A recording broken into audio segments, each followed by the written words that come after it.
আজকের এই নতুন মার্ডার মিস্ট্রি মুভিতে খুন হবে, পুলিশ ইনভেস্টিগেশনও করবে, কিন্তু সবকিছুতেই থাকবে নতুন এক মাত্রা, ভিন্ন এক মাত্রা। আর সেই ভিন্ন মাত্রা আপনাদের ইমোশনালি কানেক্ট করতে পারবে। মুভিটা একটু স্লো হলেও এর ভেতরে থাকা টুইস্ট এবং টার্নগুলো আশা করি আপনাদের ভালো লাগবে, কারণ আজকের এই মুভিটা ভারতের একটি সত্য ঘটনা অবলম্বনে তৈরি করা হয়েছে। তো পুরো ভিডিও দেখার অনুরোধ রইল। আজ এক্সপ্লেন করতে যাচ্ছি ড্রামা থ্রিলার মালায়ালাম মুভি ওশিপ্পেনিতে ওশিয়াতু। তো hi guys, welcome to my channel ফিল্মের গল্প। এমন নতুন আর অসাধারণ সব মুভি আর ওয়েব সিরিজের এক্সপ্লেনেশন বাংলায় দেখতে চাইলে চ্যানেলটিকে সাবস্ক্রাইব করে রাখতে পারেন। মুভির শুরুতেই মাইকেল আর জর্জকে দেখানো হয়। মাইকেল আর জর্জের পরিচয়, তারা দুইজনই সরকারি চাকরিজীবী, যেখানে মাইকেল ভূমি জরিপ অফিসের একজন অফিসার, অন্যদিকে জর্জ একজন পুলিশ অফিসার। এছাড়া তাদের একটি ছোট ভাইও রয়েছে যার নাম রয়, আর রয় একজন ফরেস্ট অফিসার, সে অন্যত্র থেকে কাজ করে। রয়কে মাইকেল আর জর্জ ছোট ভাই হিসেবে অনেক বেশি ভালোবাসে, আর তাদের তিন ভাইয়ের মধ্যে সম্পর্কটাও ভীষণ ভালো। মাইকেল আর জর্জ তাদের কাজের পাশাপাশি তারা একটা বিজনেসও শুরু করেছে, সেটা হচ্ছে কনস্ট্রাকশন প্রজেক্ট। কিন্তু তাদের এই বিজনেসটা একেবারেই ভালো যাচ্ছিল না। এখন সেই বিজনেসে অনেকটাই লস হয়েছে, কিন্তু সেই লসটা রিকভার করতে তাদের যে পরিমাণ টাকা দরকার দুজনের কাছেই সেটা ছিল না। আর তারা বিজনেসের এই রিকভারিটা কিভাবে করবে সেটা নিয়ে অনেক টেনশনে ছিল টাকা অ্যারেঞ্জ করার জন্য। এদিকে রয়কে দেখানো হয় যে জঙ্গলে আরো কয়েকজন ফরেস্ট অফিসারের সাথে সেখানে কাজ করছিল। তখনই তার হায়ার অফিসারকে সে জানায় সে গত কয়েকদিন থাকতে পারবে না, কারণ সে ছুটি নিয়েছে, সে তার বাড়িতে যাবে। তার হায়ার অফিসারও বলে ঠিক আছে, ছুটিটা এনজয় করো। এরপরে দেখা যায় জর্জ, মাইকেল এবং রয় তাদের গ্রামের বাড়িতে চলে আসে। তারা সবাই সেখানে একত্রিত হয়। সেটার একটা কারণও ছিল, আজকে তাদের মায়ের মৃত্যুবার্ষিকী। তাদের মা মারা গেছে 25 বছর হয়ে গেছে যখন রয় ছোট ছিল। রয়কে সেই ছোটবেলা থেকেই তার বাবা থমাস কোলপিঠে করে লালন পালন করেছে, আর এই জন্য থমাসের জন্য তার অন্যরকম একটা টান ছিল। থমাস গ্রামেই থাকে, চাষাবাদ করে তার জীবন পার করে। থমাসের পরিবারটা সবসময় একটা সচ্ছল পরিবার হিসেবে গ্রামবাসীরা জানত। এছাড়া গ্রামবাসীরা থমাসকে আরও একটা বিষয়ের জন্য জানে, সেটা হচ্ছে থমাস খুব সহজে কাউকে সাহায্য করে না। সাহায্য করে না বলতে, তার কাছে কেউ যদি টাকা পয়সা নিয়ে সাহায্য চাইতে আসে তাহলে সে এত সহজে সেটা দেয় না। সে অনেক ভেবেচিন্তে বুঝে শুনে তারপরে দেয়, অর্থাৎ কোথাও টাকা খরচ করতে গেলে তারা অনেক বেশি ভেবেচিন্তে নেয়। এছাড়া যে যতটুকু পাবে তাকে পরিপূর্ণটাই দেওয়া হয়, কিন্তু এর বেশি একটা টাকাও নয়। এক কথায় বলা যায় মিতব্যয়ী পরিবার। এছাড়া তিন ভাই তার বাবা থমাসকে অনেক বেশি মান্য করে, তার মুখের উপরে তেমন কোনো কথা বলে না। যদিও মাইকেল আর জর্জ জানে তাদের যে টাকার প্রয়োজন সেটা তার বাবার কাছে আছে, বরঞ্চ তার থেকে বেশি আছে, কিন্তু তারা দুই ভাই একজনও তার বাবা থমাসের কাছে সেই টাকাটা চাওয়ার সাহস পায় না। বরং তারা সেখানে একসাথে সময় কাটিয়ে খাবার দাবার শেষ করে আবারও যে যার বাড়িতে চলে আসে। অন্যদিকে রয়কেও দেখা যায় বের হয়ে যেতে। এদিকে মাইকেলের মেয়ে বাসায় আসার পরে মাইকেলকে বলে, গার্ডিয়ান মিটিংয়ে তোমাকে যেতে হবে, আমি তোমার নাম দিয়েছি। মাইকেল বুঝে যায় তার মেয়ে স্কুলে নিশ্চয়ই কোনো একটা অঘটন ঘটিয়েছে, আর এই জন্যই সে তাকে যেতে বলছে। সে জিজ্ঞেস করে, অঘটন যেটা ঘটিয়েছ সেটা কি অনেক বড় কিছু? মেয়েটি বলে না। এরপরে তারা সকালের খাবার খেতে বসে। তখনই মাইকেলের স্ত্রী প্রচণ্ড রাগ দেখায় মাইকেলকে আর বলে, কিছুদিন পরপরই তোমার কাছে দেনাদাররা আসবে, টাকা চাইবে, তুমি সেটা সহ্য করতে পারবে, কিন্তু তাদের টাকা পরিশোধ করতে পারবে না। যদিও তোমার বাবার কাছে টাকা রয়েছে, তুমি কালকে গেলে, তোমার উদ্দেশ্যই ছিল টাকা চাওয়া, কিন্তু তুমি মুখ ফুটে একটা কথাও বলতে পারলে না। মাইকেল বলে, তুমি তো জানো আমরা কেউই বাবার মুখের উপরে কথা বলতে পারি না। এছাড়া প্রত্যেক যে সম্পত্তি আমরা পেতাম সেটা বাবা আমাদের অনেক আগেই বুঝিয়ে দিয়েছে। এখন বাবার কাছে যেটা রয়েছে সেটা শুধুমাত্র বাবার, তাই সেখান থেকে আমরা জোর করে কিছু নিতে পারি না। এতে মাইকেলের স্ত্রী আরও রেগে যায় আর বলে, তোমাকে বিয়ে করাটাই ভুল হয়েছে, অর্থাৎ স্ত্রীদের কমন ডায়লগ। এদিকে থমাসের ভাই তার সাথে দেখা করতে আসে আর বলে, আমার একটা সাহায্য লাগবে, কিছুদিন পরেই আমার মেয়েটাকে বিয়ে দিতে হবে, এই জন্য আমার কিছু টাকা চাই, তুমি যদি আমাকে কিছু টাকা দিতে খুব ভালো হতো। এতে থমাস রেগে যায় আর বলে, বাবা মারা যাবার আগে তোমাকে আমাকে সম্পত্তি সমান ভাগ করে দিয়েছে, তোমার সম্পত্তি তুমি উড়িয়ে ফেলেছ, নষ্ট করে ফেলেছ, আর আমারটা আমি পরিশ্রম করে এত পর্যন্ত এসেছি। এখন এই যে টাকাটা রয়েছে সে সবকিছুই আমার, এখান থেকে আমি তোমাকে একটা টাকাও দেব না। সেখানে থমাসের বন্ধুও ছিল। থমাসের ভাই থমাসের বন্ধুকে বলে, তুমি দেখেছো, আমি জানতাম উনি এমনটাই করবে। সে রেগে সেখান থেকে চলে যায়। থমাসের বন্ধু থমাসকে বলে, আগে যা হয়েছে সবকিছু ভুলে যাও, পূর্বশত্রুতা বাদ দিয়ে এখন তোমার উচিত তাকে সাহায্য করা, তার মেয়ের বিয়ে বলে কথা। থমাসও ভেবে দেখে। থমাস বলে, ঠিক আছে, যেহেতু আমাদের বাচ্চার মতোই ও, আমি এই বিষয়ে কিছুটা ভেবে দেখব। এরপরে আবারও মাইকেলকে দেখানো হয় যে কাজ করছিল। সেখানেই তার সাথে 3 জন লোক দেখা করতে আসে, যাদের মধ্যে একজন মাইকেলের কাছ থেকে একটা পারমিশন নেয়ার জন্য এসেছিল। আসলে তাদের গ্রামের একটা জায়গা থেকে মাটি আর পাথর ওঠানো হচ্ছে, আর সে চায় সেটা যেন বন্ধ করে, আর মাইকেল যেন সেই পারমিশনটা দেয়। মাইকেল বলে, এই পারমিশনের বিষয়টা তার হাতে নেই, আপনি কালেক্টরের সাথে দেখা করুন, সেই আপনাকে পারমিশন দিতে পারবে। এদিকে রয়কে দেখা যায় তার হবু স্ত্রী মীরার সাথে দেখা করতে আসে। আর এই মীরা হচ্ছে কিছুক্ষণ আগে মাইকেলের সাথে যে 3 জন লোক দেখা করতে গিয়েছিল তাদের মধ্যে একজনের মেয়ে। এই মীরার সাথে রয়ের কিছুদিন পরেই বিয়ে হবে। আর রয় যখনই ছুটিতে আসে সে বেশিরভাগ সময় রয়ের সাথেই কাটায়। সেখানে মীরা আর রয় কিছুক্ষণ কথা বলে। তখনই কথায় কথায় রয় জানতে পারে মীরার বাবার মন খারাপ। আসলে গ্রামের যে অংশ থেকে সরকারের লোকেরা মাটি এবং পাথর তুলছে সেখানে আসলে কয়েকটা কুয়ো থাকার কথা ছিল, কুয়ো হওয়ার কথা ছিল, যেখান থেকে জমিতে পানি আসবে, কিন্তু তার পরিবর্তে সরকার সেখান থেকে মাটি আর পাথর উত্তোলন করছে, যার ফলে আশেপাশে কৃষি জমির উপরে সেটার প্রভাব পড়ছে। আর সেই জমিগুলোর মধ্যে মীরার বাবারও জমি ছিল, আর এই জন্য সে এই বিষয়টা নিয়ে একটু চিন্তিত। রয় তখন মীরার বাবাকে জিজ্ঞেস করে, তাহলে আঙ্কেল এখন কি করবেন?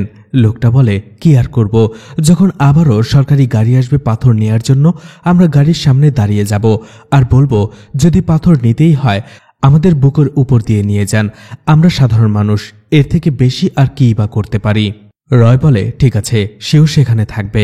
এরপরে রাতের বেলা মাইকেল এবং জর্জকে দেখানো হয়, যারা একটি হোটেলে 2 জন লোকের সাথে দেখা করে। আসলে তাদের একটি প্রজেক্টের জন্য তারা একজন ক্লায়েন্টকে অ্যাডভান্স করেছিল, আর কিছুদিন পরে পুরো টাকাটাও পেমেন্ট করতে হবে। আর ঠিক সময় মতো সেটা যদি করতে না পারে তাহলে বিপদে পড়ে যাবে তারা, কারণ তাতে করে তাদের অ্যাডভান্স এবং বিজনেস দুটোই চলে যাবে, অর্থাৎ প্রজেক্ট হাতছাড়া হয়ে যাবে। এছাড়া সেই টাকা জোগাড় করার জন্য এখন তারা অফিস থেকে লোনও নিতে পারছে না। তারা খুবই টেনশনে পড়ে যায়। পরদিনই দেখা যায় সেই গাড়িগুলো চলে আসে পাথর নেয়ার জন্য, আর কথা মতো মীরার বাবা রয়সহ গ্রামের আরো অনেক লোক সেই গাড়িটিকে আটকে দেয় মাঝপথে। কিন্তু সেই গাড়ির লোকেরা নেমে বলে তাদের কাছে পারমিশন রয়েছে, তাদেরকে যেতে দিতে হবে। কিন্তু রয় এবং মীরার বাবা কোনোভাবেই তাদেরকে যেতে দেবে না। ওই সময় ওই দিক দিয়ে জর্জ যাচ্ছিল। জর্জ এই গন্ডগোল দেখে সেখানেই নামে।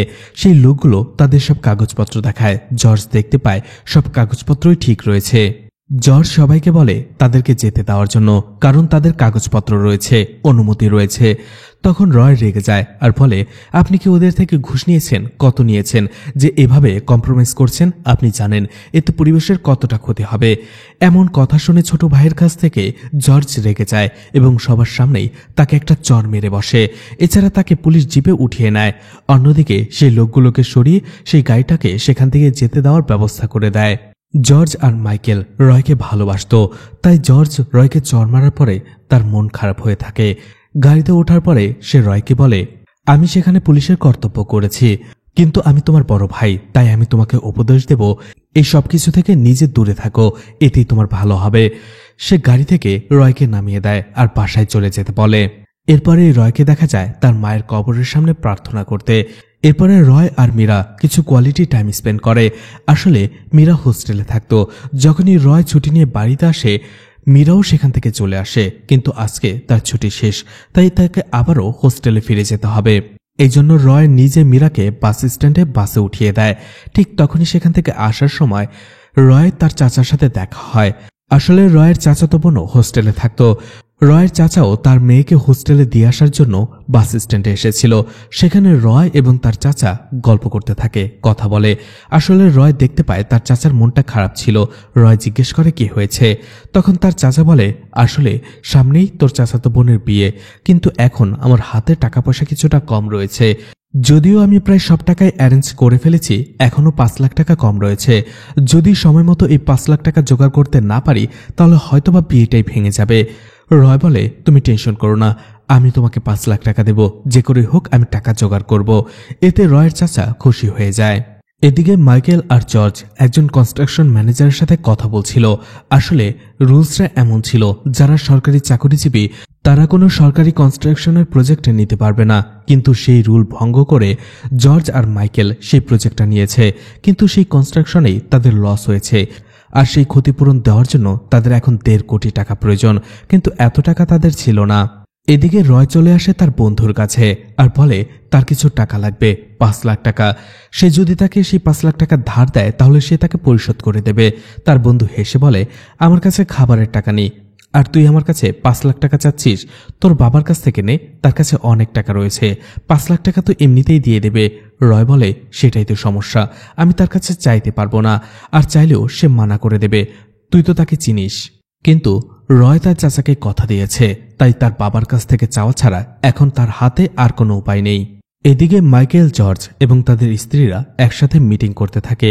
এখন তাদের 1.5 কোটি টাকার অনেক বেশি প্রয়োজন, নয়তোবা এই কনস্ট্রাকশনের প্রজেক্টটাও তাদের হাত থেকে যাবে, আর এটা জানাজানি হলে তাদের চাকরিটাও যেতে পারে। তাই যে করেই হোক টাকাটা জোগাড় করতেই হবে। দুই ভাইয়ের স্ত্রী তাদের পরামর্শ দেয় বাবার কাছে যাওয়ার জন্য। সবকিছু খুলে বললে নিশ্চয়ই সে তার ছেলেদের পাশে দাঁড়াবে, কারণ তার সামর্থ্য রয়েছে। তাই তারাও সিদ্ধান্ত নেয় তারা থমাসের কাছে যেয়ে টাকা চাইবে। এদিকে পরদিন অনেক সাহস করে রয় চলে আসে তার বাবার কাছে। প্রথমে সে চাষাবাদের ব্যাপারে জিজ্ঞেস করে, কিন্তু থমাস জানে রয় সেখানে চাষাবাদের কথা জানার জন্য আসেনি। তাই সে জিজ্ঞেস করে, কি জানতে এসেছ, কি বলতে এসেছ সেটা বলো, কথা ঘুরিয়েও না। রয় সোজাসুজি বলে দেয়, আমার 5 লাখ টাকা লাগবে, কিন্তু কেন লাগবে সেটা বলে না। এমনকি সে যে এই টাকাটা তার চাচাকে দেবে সেটাও বলে না, কারণ এটা জানলে তার বাবা তাকে একটা টাকাও দেবে না। রয়ের বাবা 5 লাখ টাকার কথা শুনে রয়কে বলে, ঠিক আছে, খেতে চলে যাও, আর দেখো কোন জমিতে 5 লাখ টাকা পড়ে রয়েছে সেটা উঠিয়ে নাও। তোমার কি মনে হয় আমি এখানে চ্যারিটি খুলে রেখেছি, যে আসবে আর আমি তাকে টাকা দিয়ে দেব? যাও, আমি তোমাকে একটা টাকাও দিতে পারবো না। রয়ও একটু রেগে যায় আর বলে, ঠিক আছে, আপনাকে টাকা দিতে হবে না, আমার সম্পত্তির মধ্যে থেকে আমাকে 5 লাখ টাকা দিন, আমি নিয়ে চলে যাব। থমাস বলে, এত বছর ধরে আমি চাষাবাদ করেছি, কখনো আমার সাথে এসে একটু কাজে হেল্প করেছো? আমি নিজে কষ্ট করে এই টাকাগুলো উপার্জন করেছি, আমি কেন দেব তোমাকে সম্পত্তির ভাগ? আমি তোমাকে একটা টাকাও দেব না। রয় সেখান থেকে রেগে চলে যায়। এদিকে রাতের বেলা জর্জ আর মাইকেল চলে আসে তার বাবাকে পটানোর জন্য তার বাবার পছন্দের ব্র্যান্ডের মদ নিয়ে। আর সেটা দেখার পরেই থমাস বুঝে যায় যে জর্জ আর মাইকেল কোনো একটা উদ্দেশ্য নিয়ে এসেছে। তাই সে তাদের বলে, তোমরাও এসেছো টাকা চাওয়ার জন্য, তাই তো? কিন্তু তোমরা তো 10 বছর আগেই তোমাদের সম্পত্তির ভাগ নিয়ে গেছো, এখন আমি তোমাদের আর একটা টাকাও দিতে পারবো না। কিন্তু জর্জ আর মাইকেল বলে, একবার আমাদের কথাটা শোনো, আমাদের 1.5 কোটি টাকার অনেক বেশি প্রয়োজন। আমরা যদি এই 1.5 কোটি টাকা দিতে না পারি তাহলে আমরা একেবারে পথে বসে যাব, আমাদের চাকরি পর্যন্ত চলে যেতে পারে। তাই একজন বাবা হয়ে সন্তানের জন্য শেষবারের মতো কিছু একটা করার চেষ্টা করো। অনেক রিকোয়েস্ট করে। অবশেষে থমাস বলে, ঠিক আছে, দেখছি কি করা যায়। যদিও আমি গ্যারান্টি দিচ্ছি না, কিন্তু তারপরও আমি কিছু করার চেষ্টা করব। জর্জ আর মাইকেল এতে অনেক খুশি হয়। তারা সেখান থেকে চলে আসে, কিন্তু মদের বোতলে এখন অনেক মদ ছিল। জর্জ আর মাইকেল বলে, যেহেতু বাবা বলেছে কিছু একটা করবে, নিশ্চয়ই কিছু একটা ব্যবস্থা করবে, চলো সেই খুশিতে এই বাকি মদটুকু আমরা খেতে শুরু করি। দুই ভাই তাদের বাড়ির গোডাউনে যে বসে মদ খেতে থাকে এবং তাদের আগের দিনের কথা মনে করতে থাকে আর বলে, যদি আজকে তাদের মা বেঁচে থাকতো তাহলে এই দিনটা কখনোই তাদের দেখতে হতো না। তাদের মা তাদের নিশ্চয়ই পাশে দাঁড়াতো। তাদের মা যখন বেঁচে থাকতো তারা সবাই মিলে এখানেই ছিল, কিন্তু মা মারা যাবার পরেই এখান থেকে চলে যায়, আর তখন থেকেই তাদের লাইফটা এলোমেলো হয়ে যায়। আসলে ছোটবেলা থেকেই তারা যা করেছে পরিবারের সিদ্ধান্ত অনুযায়ী করেছে, সবাই মিলে আলোচনা করে তারপরে করেছে। কিন্তু এই বিজনেসটা করার সময় তারা কারো কাছ থেকে পারমিশন নেয়নি। যদি তাদের মা বেঁচে থাকতো তাহলে তাদের মা বাবার কাছ থেকে অবশ্যই তারা আলোচনা করত, আর তখন নিশ্চয়ই তারা কোনো একটা পরামর্শ দিত। যদিও বাবা আজকে বলেছে সে কিছু একটা করবে, নিশ্চয়ই সে কিছু একটা করবে। আর এভাবেই তারা তাদের আগের দিনের কথাগুলো মনে করছিল। তখনই তারা তাদের বাড়ির পেছনের দিকটা থেকে একটা আওয়াজ শুনতে পায়। দুজনেই সেখানে চলে যায়, আর তারা দেখতে পায় তাদের বাড়ি থেকে কোনো একটা চোর কিছু চুরি করে পালিয়ে যাচ্ছে। তারাও পিছনে দৌড়াতে শুরু করে। দুজনে চিৎকার করে বলে, থামার জন্য, নয়তো ভালো হবে না। কিন্তু সেই ধমকিতে কি আর চোর থামে? সে তো পালিয়ে যাচ্ছিল। জর্জ তখনই তাকে না থামাতে পেরে একটা পাথর নিয়ে ঢিল মারে, আর সেই পাথরটা লাগে চোরের মাথায়, যার ফলে সেই চোরটা সেখানে অজ্ঞান হয়ে পড়ে যায়। কিন্তু যখনই তারা সেই চোরের কাছে যায় তারা অবাক হয়ে যায়, হতবাক হয়ে যায়, কারণ সেই চোরটা আর কেউ নয়, রয় ছিল। এরপরে তারা সাথে সাথে রয়কে জ্ঞান ফেরানোর চেষ্টা করে। তখনই জর্জ দেখতে পায় রয় মারা গেছে। আসলে মাথায় আঘাত লাগার ফলে অনেক বেশি রক্তক্ষরণ হয়েছিল, এই জন্যই রয় সেখানেই মারা গেছে। আর এটা দেখে তারা যেন নিজেকেই বিশ্বাস করতে পারে না। দুজনেই সেখানে কাঁদতে শুরু করে। মাইকেল তো বাচ্চাদের মতো হাউ মাউ করে কাঁদতে শুরু করে। তাদের সন্তানের মতো একমাত্র ছোট ভাইকে তারা দুজনে নিজ হাতে মেরে ফেলেছে। এটা তারা কি করলো? এখন কি হবে? জর্জ একজন পুলিশ অফিসার ছিল, সে জানত এরপরে কি হতে পারে। তাই সে মাইকেলকে শান্ত করার চেষ্টা করে। জর্জ মাইকেলকে বলে, যাই হোক, ভুল হয়ে গেছে। এখন এই সমাজের কাছে আমরা সেটা বলে কাউকে বিশ্বাস করাতে পারবো না। এমনিতেই আমরা সমস্যার মধ্যে রয়েছি। আর এটা যদি সবাই জেনে ফেলে যে আমরা আমাদের ছোট ভাইকে মেরে ফেলেছি, তাহলে আমাদের জেল তো হবেই, আমাদের পরিবার পথে এসে বসবে। তাই এই বিষয়টা কাউকে জানতে দেওয়া যাবে না। আমরা রয়ের লাশটা আশেপাশে কোথাও পুঁতে ফেলবো, তারপরে বলবো যে আমরা রয়কে দেখিইনি। মাইকেল বলে, তুমি কি পাগল হয়ে গেছো? ছোটবেলা থেকে আমি ওকে সন্তানের মতো দেখেছি, আর এখন ডেড বডিটা আমি মাটিতে পুঁতে ফেলবো? এটা কি করে হয়? আমি এটা কখনোই পারবো না। জর্জ বলে, এখন ইমোশনালি হয়ে কথা বলে চলবে না, বাস্তবতায় ফিরে আসতে হবে। সবাই যদি জেনে যায় আমরাই এই কাজটা করেছি, তাহলে তোমার বাচ্চা কাচ্চা, আমার বাচ্চা কাচ্চা, আমাদের পরিবার, ওদের কি হবে? অন্তত পরিবারের কথা ভেবে হলেও আমাদের এই কাজটা করতে হবে। মাইকেলও বুঝতে পারে তাদের হাতে আর কোনো অপশন নেই। তাই সন্তানের মতো বড় করে তোলা রয়কে তারা নিজ হাতে তাদের কনস্ট্রাকশন সাইটে নিয়ে যায় এবং সেখানেই মাটি চাপা দিয়ে দেয়। আসলে 1.5 কোটি টাকা না দেওয়া পর্যন্ত এই কনস্ট্রাকশন সাইটের কাজ শুরু হবে না। আর এই সময়টাতে তারা রয়ের লাশটাকে তারা অন্য কোথাও শিফট করতে পারবে। বুকে পাথর বেঁধে বড় দুই ভাই এই কাজটা করে। মাইকেল এটা সহ্য করতে না পেরে সেখানেই বমি করে দেয়। অন্যদিকে রয়ের পরিণতিও ছিল করুণ। নিজের চাচাকে সাহায্য করতে চেয়ে চুরি করার মতো ভুল পথ বেছে নেয়, আর তার প্রতিদান দিতে হয় নিজের জীবন দিয়ে। জর্জ যেহেতু একজন পুলিশ অফিসার ছিল, তাই ঘটনাস্থলে ক্রাইম সিনে যাতে কোনো প্রমাণ না পাওয়া যায় সেই রকম ভাবেই ব্যবস্থা করে। সেখান থেকে আসার সময় তারা রয়ের বাইকটা দেখতে পায়, সেটারও তারা একটা ব্যবস্থা করে। এছাড়া পরদিনই জর্জ সব প্রমাণগুলো লোপাট করে দেয়। এছাড়া কিছু কাপড় চোপড়ও পুড়িয়ে দেয়। যেহেতু জর্জ একজন পুলিশ অফিসার ছিল, তাই এই বিষয়গুলো সে খুব ভালোভাবে হ্যান্ডেল করে নেয়। দুনিয়া থেকে তো জর্জ সব প্রমাণ মিটিয়ে দেয়, কিন্তু মনের মধ্যে যে বোঝাটা রয়েছে, যে দুঃখটা রয়েছে, সেটা কি করবে? সেটা কি করে তারা চাপা দেবে? জর্জ আর মাইকেল কোনোভাবেই তারা রয়ের এই মৃত্যুটা মেনে নিতে পারে না। সেই দিনের পর থেকেই তাদের জীবনটা একেবারেই বদলে যায়। তাদের এই মনমরা হওয়াটা দেখে তাদের স্ত্রীরাও জিজ্ঞেস করে কি হয়েছে, কিন্তু তারা কিছুই বলে না। অন্যদিকে মীরা কন্টিনিউয়াসলি হোস্টেল থেকে ফোন করে যাচ্ছিল রয়কে, কিন্তু কোনোভাবেই সে রয়কে আর পাচ্ছিল না। তাই মীরা তাকে বারবার হোয়াটসঅ্যাপে ভয়েস SMS পাঠায় যেন সে তাকে তাড়াতাড়ি কল করে। মাইকেল রয়কে এক মুহূর্তের জন্য ভুলতে পারছিল না, এমনকি সে তো মাঝে মাঝে রয়কে কল্পনাও করে। মাইকেল দেখে রয় তার সামনেই দাঁড়িয়ে রয়েছে আর তাকে একটাই প্রশ্ন করছে যে আমার কি অপরাধ ছিল, কেন আমাকে মারলে? এইভাবে মাইকেল দিন দিন অসুস্থ হয়ে পড়ছিল। একটা সময় সে জর্জকে ডাকে আর বলে পুরো পৃথিবীর কাছ থেকে এত বড় সত্যি লুকিয়ে রাখতে পারবে না, সে সবাইকে বলে দেবে সত্যিটা, এরপরে যা হওয়ার হবে। জর্জ তাকে আবারও বোঝায় যে বোকামি করলে তাদের বিপদে পড়তে হবে। রয়ের সাথে যেটা হবার হয়ে গেছে, আর তারা সেটা ইচ্ছে করে করেনি। এদিকে থমাসও দুশ্চিন্তায় পড়ে যায়, কারণ রয়কে সে কয়েকদিন ধরেই দেখতে পাচ্ছে না। থমাস ভাবতে থাকে সেই দিন রাগারাগি করার ফলে হয়তোবা রয় কোথাও চলে গেছে, না জানি কি করছে, কোনো ভুল পথে চলে গেলেও কিনা কে জানে টাকার জন্য। থমাস চিন্তা করতে থাকে, কিন্তু বেচারা থমাস তো আর জানে না তার একমাত্র আদরের ছোট ছেলেটার কি করুণ পরিণতিই না হয়েছে। থমাসের টেনশন আরও বেড়ে যায় যখন মীরার বাবা থমাসের কাছে আসে আর বলে রয়ের কি হয়েছে। সে কয়েকদিন যাবৎ মীরার ফোনের কোনো অ্যান্সারই দিচ্ছে না। এটা শুনে থমাস আরও বেশি চিন্তিত হয়ে পড়ে। অন্যদিকে জর্জের চাচা তার সাথে দেখা করতে আসে আর সে রয়ের ব্যাপারে জিজ্ঞেস করে রয় কোথায়। জর্জ বলে সেও তাকে দেখেনি। জর্জের চাচা বলে রয় আমাকে বলেছিল আমার মেয়ের বিয়ের জন্য 5 লাখ টাকা দেবে, কিন্তু এখন রয়ের কোনো খোঁজই নেই। এদিকে বিয়ের তারিখও ঘনিয়ে আসছে, এখন এত টাকা আমি কোথায় পাবো? আমি তো রয়ের ভরসাতেই ছিলাম। জর্জ বুঝতে পারে রয়ের খোঁজ বেশি করলে হয়তোবা ঘটনাটার সামনে চলে আসতে পারে।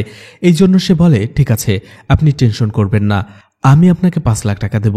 হয়তোবা ওর কাজে এমার্জেন্সি ছিল, এজন্য ডিউটিতে চলে গেছে কাউকে না বলে।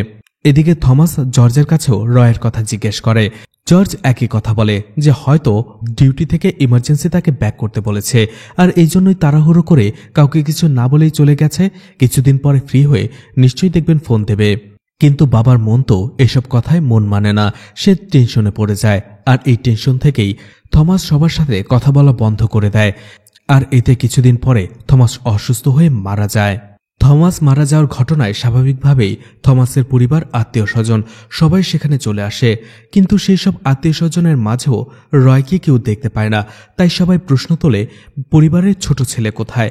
বাবা মারা গিয়েছে, তার তো এখানে উপস্থিত থাকার কথা। কিন্তু সবাই বলে রয়কে খুঁজে পাওয়া যাচ্ছে না। আর তখনই রয়ের মিসিং হয়ে যাওয়ার বিষয়টা সামনে চলে আসে। জর্জ আর মাইকেল ঘটনাটা অন্যদিকে নেয়ার চেষ্টা করে, বলে তারাও রয়কে খুঁজে পাচ্ছে না, কন্ট্যাক্ট করার চেষ্টা করছে। তখন একজন আইডিয়া দেয় যে থমাসের মৃত্যুর খবরটা তারা পত্রিকায় দিয়ে দেবে, যার ফলে রয় যেখানেই থাকুক না কেন সে এই ঘটনাটা জেনে ফেলবে। অন্যদিকে রাত হয়ে যায়। তাই মাইকেল আর জর্জ বলে আর কতক্ষণ তারা রয়ের জন্য অপেক্ষা করবে, এখন তার বাবার শেষ কাজটা করে ফেলা দরকার। কিন্তু সেখানে একজন লোক বলে, সেটা কি করে সম্ভব? পরিবারের ছোট ছেলে, তার বাবাকে সে শেষবারের মতো একবার দেখবে না, শেষ কাজে অংশগ্রহণ করবে না? অন্যদিকে মাইকেল এসব কথা কোনোভাবেই আর নিতে পারছিল না। সে রেগে গিয়ে সেই লোকটার উপরে ঝাঁপিয়ে পড়ে আর বলে, রয়ের জন্য আর কতক্ষণ আমরা এভাবে অপেক্ষা করব? জর্জ মাইকেলকে শান্ত করে। জর্জ সেখানে সবাইকে বোঝায়, এখন বাবার লাশটা তো আর এভাবে ফেলে রাখা যায় না, বাবার শেষ কাজটা আমরা করে ফেলি। এরপরে আমি যেহেতু একজন পুলিশ অফিসার, আমি রয়কে খুব শীঘ্রই খুঁজে বের করব। তারা আসলে দুই ভাই প্রচণ্ড ভয় পাচ্ছিল, ভাবছিল যদি রয়ের বিষয়টা সামনে চলে আসে তাহলে যে কোনো সময় তাদের মুখোশ খুলে যেতে পারে, তখন তাদের কি হবে? এই জন্য তারা কথা অন্যদিকে ঘুরিয়ে নেয়ার চেষ্টা করে। তারপরেও সেখানে সবাই রয়ের খোঁজার অনেক চেষ্টা করে।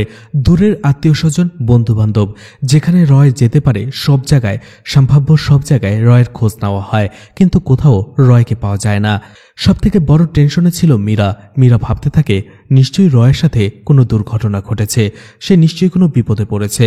অন্যদিকে তার সন্দেহের তীর থাকে জর্জ আর মাইকেলের উপরে, কারণ তাদের আচরণ তার একেবারেই ভালো লাগছিল না। মীরা ভাবতে থাকে নিশ্চয়ই এরা দুইজন কিছু লুকাচ্ছে, কারণ যেদিন থেকে রয় নিখোঁজ ছিল সেই দিন রয় খুব হাসি খুশি ছিল। তাই হুটহাট করে ওর অন্য জায়গায় চলে যাওয়ার কোনো কারণই দেখতে পাচ্ছে না মীরা। অন্যদিকে এইসব কিছু কোনোভাবে মেনে নিতে পারছিল না মাইকেল। জর্জ আর মাইকেল একটা রুমে আসে। সেখানে মাইকেল জর্জকে জড়িয়ে ধরে কাঁদতে থাকে আর বলে, এটা আমরা কি করলাম?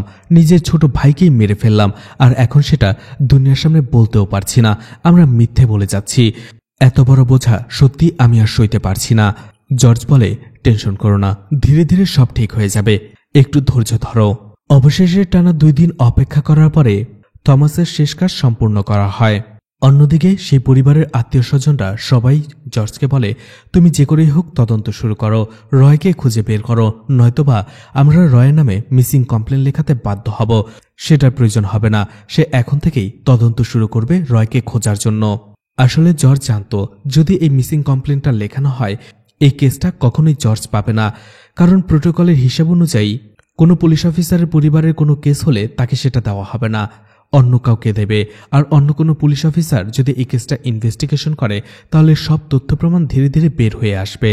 এর কয়েকদিন পরেই দেখা যায় তাদের সেই প্রজেক্টের লোক সেখানে চলে আসে, যাকে তারা অ্যাডভান্স করেছিল। সেই লোকটা বলে, আপনারা অ্যাডভান্স করেছেন 3 সপ্তাহ হয়ে গেছে, এর মধ্যে আপনাদের পুরো টাকা দেওয়ার কথা ছিল। এখন যদি টাকা না দেন তাহলে তো জানেনই অ্যাডভান্সের টাকাও পাবেন না, প্রজেক্টটাও হাতছাড়া হয়ে যাবে। কি করবেন ভেবে দেখুন। এই জন্য জর্জ, মাইকেল এবং তাদের ছোট চাচা উকিলের কাছে চলে আসে, যে ছিল থমাসের বন্ধু। আসলে থমাসের বাকি যে সম্পত্তি ছিল সেখান থেকে তারা কিছু টাকা নেওয়ার জন্য এসেছিল।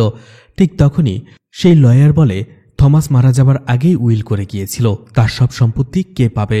তখনই সেই উইল পড়তে থাকে, যেখানে থমাস বলেছিল তার বাকি যে সম্পত্তি রয়েছে পুরো সম্পত্তিটাই রয়ের কাছে যাবে, কারণ অনেক আগেই মাইকেল এবং জর্জকে তার পাওনা সব সম্পত্তি বুঝিয়ে দেওয়া হয়েছিল। অর্থাৎ থমাসের কাছে যা ছিল সব ছিল রয়ের, কারণ রয়কে সে এই পর্যন্ত একটা টাকাও দেয়নি। থমাস আসলে অপেক্ষা করছিল রয় যখন বড় হবে, সবকিছু বুঝতে শিখবে, তখনই তার সম্পত্তি তাকে বুঝিয়ে দেওয়া হবে। আর সেই জন্যই সে অপেক্ষা করছিল, কিন্তু তার আগেই থমাস মারা যায়। এইসব কথা শোনার পরে মাইকেল আর জর্জের পায়ের নিচ থেকে মাটি সরে যায়। তাদের একমাত্র যে আশার আলো ছিল সেটাও নিভে গেল। তারা তাদের ভাইকেও হারিয়েছে। এছাড়া তাদের বাবা যে তাকে সাহায্য করবে সেও বেঁচে নেই। সেই লয়ার বলে, তোমরা যখন তোমার বাবার কাছে টাকা চেয়েছিলে সে বলেছিল সাহায্য করবে, সে আমাকেও বলেছিল তার সম্পত্তি থেকে 1.5 কোটি টাকা তোমাদের দিয়ে দেবে, কিন্তু তার আগে সে মারা গেল। তোমরা চাইলে এই সম্পত্তি থেকে 1.5 কোটি টাকা নিতে পারো, কিন্তু তার জন্য রয়ের এখানে আসতে হবে, রয়ের সিগনেচার করতে হবে, তাহলেই তোমরা এই সম্পত্তি থেকে টাকাটা নিতে পারবে। সেখান থেকে বের হওয়ার পরে তারা 3 জন কথা বলতে থাকে। তখনই জর্জের চাচা তাকে বলে, তুমি একজন পুলিশ অফিসার হওয়া সত্ত্বেও রয়কে খুঁজে বের করতে পারছো না, তোমাকে দিয়ে কিচ্ছু হবে না, আমি নিজেই যাচ্ছি, ওকে খুঁজে বের করব। যেহেতু রয়ের কাছে এখন সব সম্পত্তি রয়েছে, ও আমাকে 5 লাখ টাকা না দিয়ে থাকতেই পারবে না। জর্জ বলে, তুমি আমাকে আর কয়েকটা দিন সময় দাও, আমি রয়কে নিশ্চয়ই খুঁজে বের করব। জর্জের চাচা সেখান থেকে চলে যায়। মাইকেল বলে, এটাই আমাদের শাস্তি, নিজের ভাইকে আমরা মেরে ফেলেছি, আর একটা টাকাও এখন আমরা পাবো না, আমরা সর্বশান্ত হয়ে যাব। তার চেয়ে ভালো আমি সবাইকে যেয়ে বলে দেব, এরপরে যা হওয়ার হবে। জর্জ রেগে যায় আর মাইকেলকে বলে, এমনটা তুমি কখনো করবে না, আমাদের পুরো পরিবার ধ্বংস হয়ে যাবে। এদিকে মাইকেল রাতের বেলাতেও রয়কে দুঃস্বপ্ন দেখতে থাকে। সে দেখতে থাকে রয় তার বদলা নেয়ার জন্য মারতে আসছে সেখানে তাকে। অন্যদিকে জর্জ পরদিন থেকেই রয়কে খোঁজার ইনভেস্টিগেশনের নাটক করতে শুরু করে। সে রয়ের সব বন্ধুবান্ধবকে থানায় ডাকে জিজ্ঞাসাবাদ করার জন্য। জর্জ রয়ের সেই বন্ধুকে জিজ্ঞেস করে রয়ের সাথে তার শেষবারের মতো কবে দেখা হয়েছিল। রয়ের বন্ধু জর্জকে বলে, কিছুদিন আগেই রয় তার কাছে এসেছিল এবং তার চাচার মেয়ের বিয়ে দেওয়ার জন্য 5 লাখ টাকা ধার চেয়েছিল, কিন্তু তার কাছে টাকা ছিল না। এরপরে সে তার বাবা থমাসের কাছেও টাকা চাইতে গিয়েছিল, কিন্তু সেখান থেকেও সে ব্যর্থ হয় টাকা নেওয়ার জন্য। আর এই জন্য বাধ্য হয়ে সে থমাসের ঘর থেকে কিছু মূল্যবান জিনিসপত্র চুরি করে, আর সেটা আমাকে দেয় বিক্রি করার জন্য। কিন্তু যে জিনিসগুলো সে চুরি করেছিল সেটা বিক্রি করে অত টাকা পাওয়া যায়নি। এজন্য রয় বলেছিল সে আবার তার বাড়িতে যাবে চুরি করার জন্য, কিন্তু এরপরে সে আমাকে আর ফোন দেয়নি। কথাটা শুনে জর্জ হতবাক হয়ে যায় যে রয় যে চুরি করার জন্য গিয়েছিল সেটা জর্জ ভেবেছিল সেটা কেউ জানে না, এখন দেখতে পাচ্ছে রয়ের বন্ধু সেটা ঠিকই জানে। এইভাবে আরো কয়েকদিন কেটে যায়। এরপরে মীরা যোগাযোগ করে রয়ের চাচার সাথে এবং দুজনেই বুঝতে পারে যে জর্জ এই কেসটা ঠিকঠাকভাবে ইনভেস্টিগেশন করছে না। এই জন্য তারা হায়ার অফিসারের কাছে চলে যায় এবং কমপ্লেন জানায়, রয়ের মিসিং কমপ্লেন করে। এছাড়াও জর্জে ঠিকঠাকভাবে ইনভেস্টিগেশন করে না সেটাও তারা তাদের মতামত জানায়। জর্জের হায়ার অফিসার তাকে ডাকায় আর বলে, তোমার নামে কমপ্লেন রয়েছে, তুমি তোমার ভাইয়ের নিখোঁজ হওয়ার কেসটি ঠিকঠাকভাবে ইনভেস্টিগেশন করছো না, আর এই জন্য এই কেসটা আমরা অন্য একজন পুলিশ অফিসারকে হ্যান্ডওভার করব, তাই ভালো হয় তুমি অন্য কেস দেখে নাও। জর্জ বলে, স্যার এটা আমার ভাইয়ের কেস, প্লিজ আমাকে ইনভেস্টিগেশন করতে দিন, আমি ওকে খুঁজে বের করব। সেই হায়ার অফিসার বলে, আমি প্রোটোকলের বাইরে যেতে পারবো না, যেহেতু এতদিন কোনো কমপ্লেন ছিল না তাই তুমি ইনভেস্টিগেশন করেছো, কিন্তু এখন যেহেতু কমপ্লেন দেওয়া হয়েছে তাই তুমি এই কেসটার ইনভেস্টিগেশন করতে পারবে না, আমরা সেটা অন্য কাউকে দিচ্ছি। এরপরেই অঞ্জলি নামের একজন পুলিশ অফিসারকে এই কেসটা দেওয়া হয়। অন্যদিকে মাইকেল চাইলেও সেই কথাগুলো ভুলতে পারছিল না, রয়ের চেহারায় সে ভুলতে পারছিল না, আর এই জন্য সে সবসময় ভয়ে ভয়ে থাকে। আর এটা মাইকেলের ওয়াইফ খুব ভালো করে লক্ষ্য করে। সে তাকে ভালো করে বোঝায় আর বলে কি হয়েছে। মাইকেল অবশেষে কথা আর চেপে রাখতে পারে না, তার স্ত্রীকে সবকিছু বলে দেয় যে তারা তাদের ছোট ভাইকেই মেরে ফেলেছে। কথা শুনে হতবাক হয়ে যায় সে আর বলে, এটা কি করেছো তোমরা? মাইকেলের স্ত্রী বলে, যাই হোক কাজটা তো আর তুমি করনি, জর্জ করেছে, তুমি পুলিশের কাছে যেয়ে সবকিছু স্বীকার করো, আর তোমরা এটা ইচ্ছে করনি, ভুল করে করেছো, তাই জর্জের শাস্তি বেশি হবে না আর তুমিও ফেঁসে যাবে না। আর তোমরা যদি এভাবে চেপে যাও তাহলে নিশ্চয়ই কোনো বড় বিপদে পড়বে, আর তোমার যদি কিছু হয়ে যায় তাহলে আমার কি হবে? আমি এমনিতেই আমার এক ভাইকে হারিয়েছি, এভাবে কমপ্লেন করে জর্জকে পুলিশের হাতে তুলে দিয়ে আমি আমার অন্য ভাইকেও হারাতে পারবো না। মাইকেলের স্ত্রী এতে রেগে যায়। এর একদিন পরে অঞ্জলি দেখা করতে আসে মাইকেলের স্ত্রীর সাথে, তার সাথে কথা বলে এবং জিজ্ঞেস করে রয় কেমন লোক। তখন মাইকেলের স্ত্রী বলে, রয় খুবই ভালো লোক ছিল, সে সবার সাথে হাসি খুশি হয়ে কথা বলতো। অঞ্জলির সন্দেহ হয়। সে তাকে জিজ্ঞেস করে, আপনি সব কথাতে এমন ছিল বলছেন কেন? রয় কি মারা গেছে? মাইকেলের স্ত্রী ঘাবড়ে যায় আর বলে, না এমনটা নয়, মুখ ফসকে বের হয়ে গেছে, আসলে রয় খুবই ভালো একজন মানুষ। অঞ্জলি মীরার সাথেও দেখা করে। মীরা তো অঞ্জলিকে সরাসরি বলে দেয় রয়ের ব্যাপারে নিশ্চয়ই জর্জ এবং মাইকেল কিছু জানে, ওরা নিশ্চয়ই কিছু লুকাচ্ছে। আপনার উচিত তাদেরকে যেয়ে সরাসরি ইন্টারোগেশন করা। এদিকে রাতের বেলা মাইকেলের স্ত্রী তার সাথে আবারও রাগারাগি করে আর বলে, হয় তুমি পুলিশকে যেয়ে সব খুলে বলবে, নয়তো আমি এখান থেকে চলে যাব। প্রথমে ব্যাংকের লোকেরা টাকার জন্য এসে তাগাদা করত, আর এখন প্রতিদিন আসবে পুলিশের ইন্টারোগেশন করার জন্য। আমি এটা সহ্য করতে পারবো না। পরদিন সকালবেলাতেই মাইকেলের স্ত্রী তার মেয়েকে নিয়ে বাবার বাড়িতে চলে যায়। এদিকে অঞ্জলি কিছু সিসিটিভি ফুটেজ পায়। এছাড়া সে কেসটা অনেক ভালোভাবে ইনভেস্টিগেশন করছিল। সেখানে মাইকেল আর জর্জের কনস্ট্রাকশন সাইটের একটা সিসিটিভি ফুটেজ পায়। সেই রাতে মাইকেল আর জর্জ সেই কনস্ট্রাকশন সাইটে গিয়েছিল। এছাড়া সেখান থেকে সিসিটিভি ফুটেজে রয়কেও সেখানে যেতে দেখা যায়। এছাড়া কিছুক্ষণ পরে রয়কে সেখান থেকে আসতেও দেখা যায়, কিন্তু চেহারা স্পষ্ট দেখা যাচ্ছিল না, কারণ সেদিন প্রচণ্ড বৃষ্টি হচ্ছিল। তারা এই বিষয়টা নিয়ে আরও ইনভেস্টিগেশন করে, কারণ অঞ্জলির এই ফুটেজে একটু সন্দেহজনক কিছু মনে হয়। কারণ বৃষ্টিতে যদিও রয়ের চেহারাটা দেখা যাচ্ছিল না, কিন্তু রয়ের আকারাকৃতির সাথে বাইকে থাকা লোকটার আকারাকৃতি অর্থাৎ বডি স্ট্রাকচার একেবারেই মিলছিল না। আসলে সেই রাতে যখন তারা রয়কে মেরে ফেলে, তখন তারা দেখতে পায় রয়ের বাইকটা সেখানেই পার্ক করা ছিল। এখন রয় যে কনস্ট্রাকশন সাইডে এসেছে আবার চলে গিয়েছে, এটার একটা প্রমাণ রাখা দরকার, নয়তোবা পুলিশের সন্দেহ হবে। এই জন্য জর্জ প্ল্যান করে রয়ের বাইকটা সে নিজে চালিয়ে সেই কনস্ট্রাকশন সাইডে আসে আর মাইকেলকে গাড়ি নিয়ে আসতে বলে। আর কিছুক্ষণ পরে আবার রয়ের বাইকটা সেখান থেকে জর্জি চালিয়ে নিয়ে আসে, কিন্তু রয়ের থেকে জর্জ একটু মোটাসোটা ছিল, যার ফলে অঞ্জলির সন্দেহ হয়। কারণ শারীরিক গঠনের দিক থেকে বাইকে থাকা লোকটার শারীরিক গঠন আর রয়ের শারীরিক গঠন কোনোভাবেই মিলছিল না। অঞ্জলি বুঝতে পারে এখানে নিশ্চয়ই কোনো রহস্য লুকিয়ে আছে। অন্যদিকে অঞ্জলি চলে যায় তার হায়ার অফিসারের কাছে। সে বলে তার মনে হয় রয়ের মিসিং হওয়ার পেছনে জর্জ এবং মাইকেলেরই হাত রয়েছে। কারণ রয় মিসিং হওয়ার পরে আত্মীয় স্বজন বন্ধুবান্ধব সবাই রয়কে অনেকবার কল করার চেষ্টা করেছে, শুধুমাত্র মাইকেল আর জর্জ তারা যেন জানে যে রয় কোথায় গেছে, তাই তারা তাদের ছোট ভাইকে একবারও কল করেনি। এদিকে জর্জ চলে আসে মাইকেলের কাছে আর বলে, পুলিশ যেভাবে তদন্ত শুরু করেছে, শীঘ্রই আমাদের কনস্ট্রাকশন সাইট থেকে রয়ের লাশটা উদ্ধার করে ফেলবে। আমাদের উচিত সেই লাশটা অন্য কোথাও নিয়ে যাওয়া। জর্জ প্ল্যান করতে থাকে। কিছুদিন আগে রয় সেই পাথর উত্তোলনের জন্য আন্দোলনে সামিল ছিল, সেখানে সে প্রোটেস্ট করেছিল। আমরা চাইলে রয়ের লাশটা সেখানে ফেলে দিতে পারি, তাই সেখান থেকে রয়ের লাশটা উদ্ধার হলে সব দোষ সেই কনস্ট্রাকশন কোম্পানির লোকদের উপরে চলে যাবে। আর রয়কে মৃত ঘোষণা করা হলে রয়ের সব সম্পত্তি আমরা পেয়ে যাব, আমাদের সমস্যারও সমাধান হয়ে যাবে। কিন্তু মাইকেল বলে সে এসব কিছু আর নিতে পারছে না, সে এসব কিছু আর করতেই পারবে না। তার মনে হচ্ছে সে কোনো কিছু একটা করে ফেলবে উল্টাপাল্টা। জর্জ রেগে যায় আর বলে, তুমি তো পুলিশের কাছে কমপ্লেন করেছো, তাই না? মাইকেল বলে, আমি করিনি, আর যদি করতামও তাহলে কি করতে? আমাকেও রয়ের মতো মাটি চাপা দিয়ে দাও, আমি এসব কিছু আর নিতে পারছি না। কিছুক্ষণ পরেই মাইকেল বলে, তুমি টেনশন করো না, কালকে নতুন একটা সকাল হবে, আর সেই সকালে সব সমস্যার সমাধান হয়ে যাবে। আসলে সব দোষটা আমারই ছিল। আমি যদি তোমাকে আমার কনস্ট্রাকশন সাইডে টাকা লাগাতে না বলতাম, তাহলে হয়তো আজকের এই দিনটা আমাদের দেখতে হতো না, আর রয়ও আমাদের মাঝে জীবিত থাকতো। এদিকে অঞ্জলি রয়ের রুম ভালো করে সার্চ করে, কিন্তু সেখান থেকেও তেমন কোনো প্রমাণ পায় না। এরপরে হঠাৎ করেই সে জানতে পারে মাইকেলের ওয়াচের কথা, আর সেখান থেকে মাইকেলের ওয়াচ একজন টেকনিশিয়ান দ্বারা সে হ্যাক করায়। আর সেখান থেকে জানতে পারে যেদিন রয় মিসিং হয়েছিল সেদিন মাইকেলের হার্টবিট অনেক বেশি ছিল।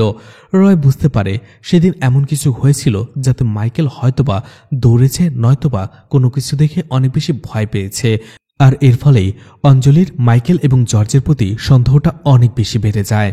আর এই নিয়ে জিজ্ঞাসাবাদ করার জন্য অঞ্জলি চলে আসে মাইকেলের কাছে এবং সেই ব্যাপারে জিজ্ঞাসাবাদ করে। আর সেইখানে মাইকেল একটা সময় রয়ের ছোটবেলার ছবি দেখে অনেক বেশি আপসেট হয়ে পড়ে, ইমোশনাল হয়ে যায়। আর এতে করে একটা সময় অঞ্জলিকে সে সব কথা বলে দেয়, সেই দিন আসলে কি হয়েছিল।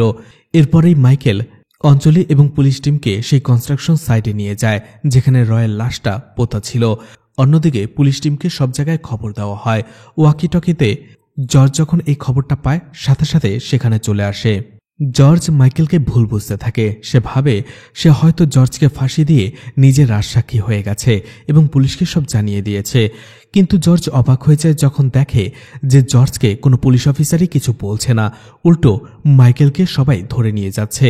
তখনই জানা যায় মাইকেল আসলে সব দোষ নিজের কাঁধে নিয়েছে। সে বলেছে রয়কে সেই খুন করেছে, আর রয়কে মাটি চাপা দেওয়ার আইডিয়াটাও তারই ছিল। এখানে জর্জের কোনো দোষ নেই। আর এভাবেই পুরো দোষ নিজের কাঁধে নিয়ে মাইকেল পুলিশের সাথে চলে যায়। অন্যদিকে জর্জের ভেতরেও অপরাধবোধের তৈরি হয়। মাইকেল ভেবেছিল সে এভাবে আর কতদিন এই পাপের বোঝা নিজের কাঁধে বয়ে বেড়াবে। অন্যদিকে তার পরিবারও তাকে ছেড়ে চলে গিয়েছিল, সে একা হয়ে গিয়েছিল। তাই এই সবকিছুর চেয়ে স্বীকার করে নেওয়াটাই ভালো। অন্তত জর্জকে এই সবকিছু থেকে সে মুক্তি দিতে পেরেছে। আর এই সবকিছু ভেবেই মাইকেল পুলিশের কাছে সারেন্ডার করে দেয়। অন্যদিকে সব জায়গায় নিউজটা ছড়িয়ে পড়ে। টিভিতে মীরা যখন এই নিউজটা দেখে সে হতবাক হয়ে যায়। সে কাঁদতে থাকে যে রয় তার জীবনে আর কখনো ফিরে আসবে না। মুভিটা এখানেই শেষ হয়ে যায়। আসলে ভাগ্য আমাদের কখন কোন পরিস্থিতিতে নিয়ে দাঁড় করায় সেটা আমরা কেউ জানি না। আর ঠিক এমনটাই হয়েছে থমাসের পরিবারের সাথে।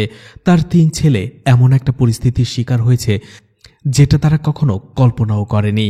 তো মুভিটা আপনাদের কেমন লেগেছে কমেন্ট করে জানাতে পারেন। আর মুভিটা ভালো লাগলে লাইক কমেন্ট শেয়ার করে পাশে থাকতে পারেন। তো আজকের মতো বিদায় নিচ্ছি। আবারও দেখা হবে নতুন কোনো মুভি বা ওয়েব সিরিজ নিয়ে। ততক্ষণ পর্যন্ত ভালো আর সুস্থ থাকবেন সবাই। আজকের মতো বিদায় নিচ্ছি। আল্লাহ হাফেজ।